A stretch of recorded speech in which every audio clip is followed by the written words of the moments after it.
April, it's May. April has only got 30 days. Remember the little poem? 30 days has September, April, June and November. All the rest is 31 except for February alone, which is 28 days clear and 29 days in each leap year. Whoever was writing that poem was grand until halfway through it he decided to drop some acid. I'm on the outskirts of Cebu on the way to Moalboal. I've got a microphone stuck in my face. I look like a right silly Billy. The sound quality comes over a lot better when you have this microphone from this awesome headset that I have with noise cancellation included. I have my green army helmet on because I'm a good boy today. What temperature is she? Not as hot as the 45 degrees I had last week. Not as hot as yesterday. Oh, there we go. There's I thought that was the traffic police, but no, it's one of those private security guys. So what was I going to say to you? As if I'm talking to a person. That's what I wanted to talk about. As if you're talking to... What are you doing there? You think you're talking to a person, but you're talking to a thing made out of plastic and metal, full of screws and silicone chips and something called cobalt that little black African children get their hands cut off for if they don't pull it out of the ground fast enough. That's what you're talking to. You're not talking to a person. Well, the world has gone absolutely bananas. And so if the world is absolutely bananas, I may as well be absolutely bananas. So yeah, I'm talking to a little piece of plastic. There's a man dressed up as a woman over there. Just as I was saying how mad the world has become. They call them, in the Philippines, they call them lady boys. See down there, I got caught down there for violate crimes against traffic. I wasn't wearing my helmet, and your man stopped me and he pointed at my head, and I knew he had me banged for rights, and he said he was going to call in the police and have my motorbike towed. But then he said maybe we could meet a resolution, just the two of us. And so I handed him over 2,000 pesos. Only later to realise that the fine is 1,000 pesos. If you get caught with no helmet, it's 1,000 pesos. There's a heap of Jesus people back there. Nothing unusual about that.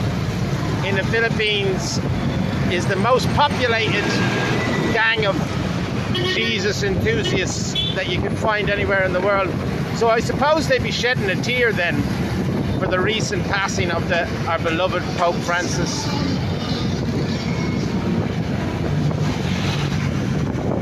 Nice bit of a view there.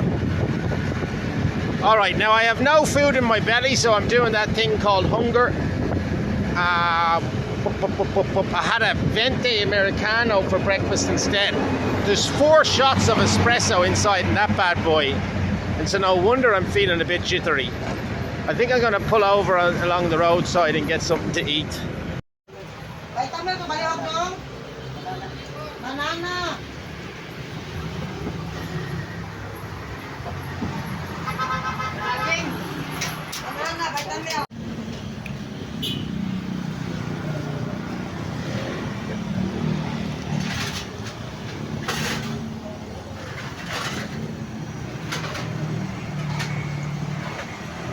Okie dokie. Just had my lunch there. I'm about an hour further down the road. Not as much traffic. So I have removed my helmet and I'm taking the risk once again. The risk of being fined $20 if I'm caught by a traffic policeman, or the risk of getting hit by a bus, I'm taking both of those risks. But I'm driving slow, so if I was hit by a bus, it wouldn't be too painful. Now traffic has come to a standstill because there's a big truck full of gas. Oh, here we go. Connor's going to get pulled over and fined $20. It's an ambulance.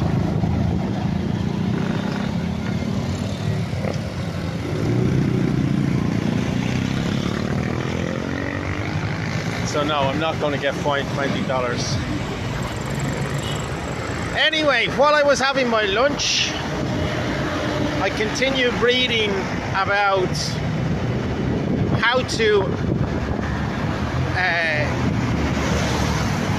avoid distraction and regain my focus. So the writer was talking about he was a survivor of World War II out of a small town in Italy. He fled in the 1940s and moved to America after he saw a poster for Carl Jung, a lecture by Carl Jung. He decided he wanted to become a psychologist. So when he got to America, he noticed the psychologist who was most prominent at the time was a guy by the name of B.F. Skinner. And B.F. Skinner had this theory. He had conducted a number of experiments, right? Putting various different animals in cages, like a rat or a pigeon, small little animals. And what he would do is he would starve the animal. And then each time the animal did something like flap a wing or turn its head ever so slightly, he would release a pellet of food, so that the animal noticed he is rewarded with a pellet of food every time he flaps his wing or moves his head a certain way. And it didn't take him much then to manipulate the pigeon or the rat or the dog or the cat, so that every time they did a certain thing, they would be rewarded by a pellet. And he said that in the 1980s, when B.F. Skinner was at his prime, 82% of students, not just in psychology, but in all different fields of study, were familiar with the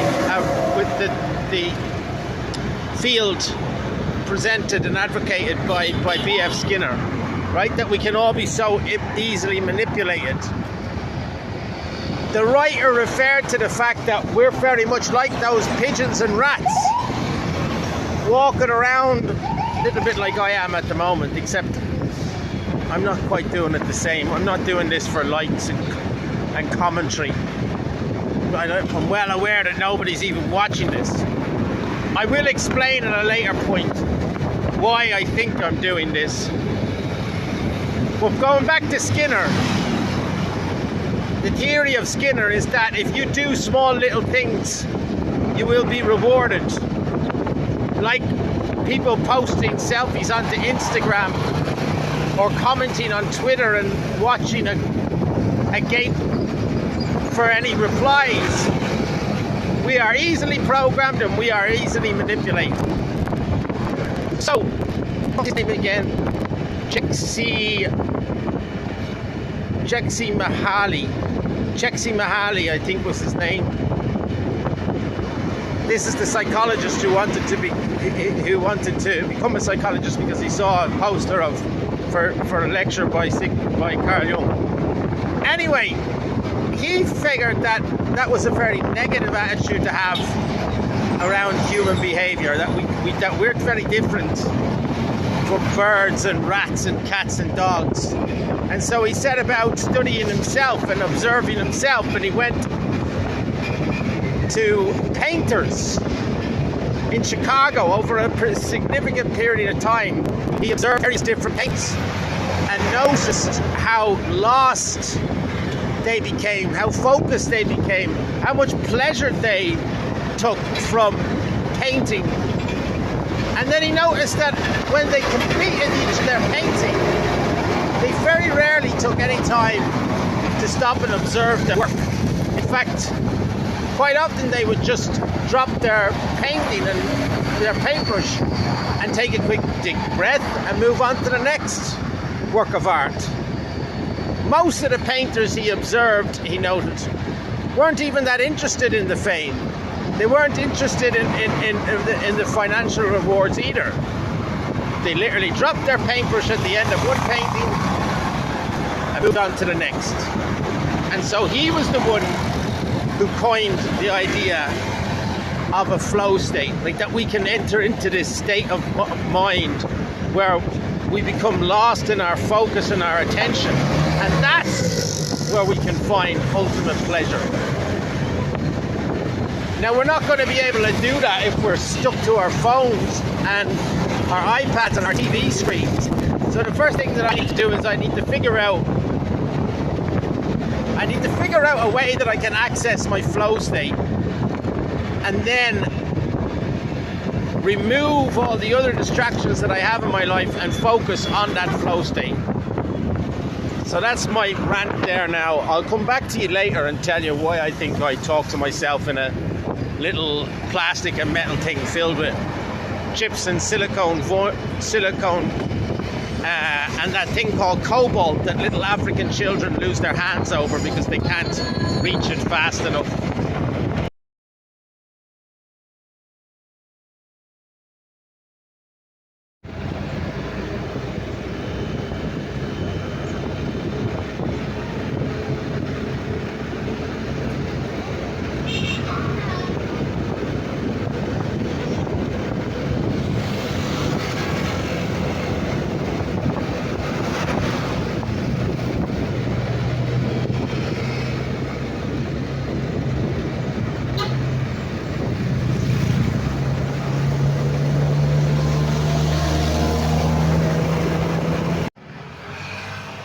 So, Chief Justice M.W. Jose Abdul Santos, a man with unwavering patriotism. His patriotism and selfless sacrifice made him an exemplar of fidelity to the Filipino nation. Dubbed as the Council of the Nation because of his formidable legal mind, he became the 5th Chief Justice of the Philippine Supreme Court. The most worshipful Jose Abad Santos. He was one of the finest leaders during the Commonwealth era. He was captured by the Japanese in Karkar, Cebu on April 11, 1942. When he declined to take an oath of allegiance to the Japanese government, he was ordered executed. At the last moment of his life, he told his son, "Why, son, do not shed tears, for this is an unusual opportunity given to me to die for my own country. Not everybody is given such an opportunity as this." He died in the service of the country on May 7, 1942 at Malabang, Lanak del Sur. And here is a monument to his greatness. Chief Justice M.W. Jose Abad Santos.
So this looks like a nice place for a swim. I just pulled in there to have a little splash around, but before I go for my swim, I wanted to talk a bit what I was talking about before. I tried to explain why is it that I have suddenly this newfound inclination to talk into my phone. Partly, maybe 10-15% of it is to do with, like, I'm putting out there into the digital world this representation of me. Here's my story. Look at me over here in the Philippines. Look what I'm doing. Yada, yada, yada. Man has the right idea. Except for the thing on the back. He has a rave at the front, and then he has a little makeshift altar at the back with Jesus loves you. As I said before, they're mad for Jesus. Anyway, yeah, so about 20% of it is like my desire to put out into the world a little digital footprint. Maybe 30% of it is the therapeutic value of telling a story.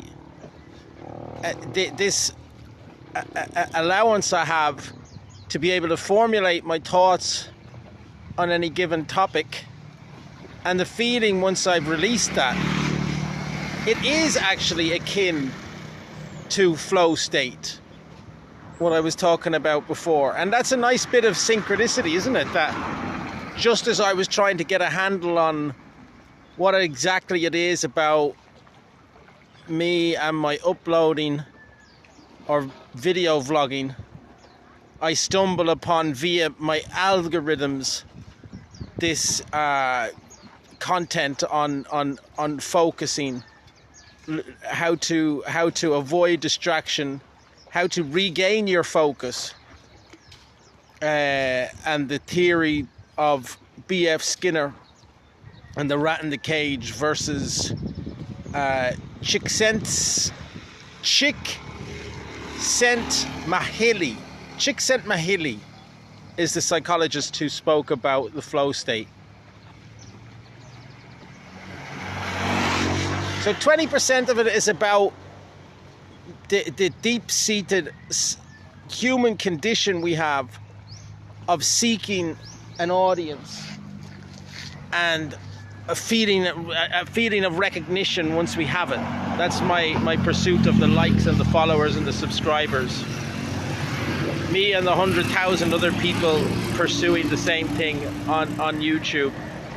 All right, and then 30-40% of it is the art of the story, and then maybe whatever percentage is left over, we're going to divvy it up between the dopamine I get from the flow state I access, and then also, you know, the reward at the end of the day when I've finished these little videos. I can park it off and say, at least I am alive. And so the comparison I make when I say that this vlogging is a bit like a diary, if you were to take it back to 1916 or again in 1942, how many pieces of paper would have been tarred with the penmanship, which would go, "Dear such and such, it has been 3 weeks since you left for the front line." You know, or whatever it was that they did to, or not the diary, so not the letter to a specific person. "Dear diary, yada, yada, yada." So this is the exact same thing, except in digital form. Anyway, I'm losing my train of thought here. I'm going to have a little dip in this water. It looks beautiful, doesn't it? I am about an hour away from Moalboal.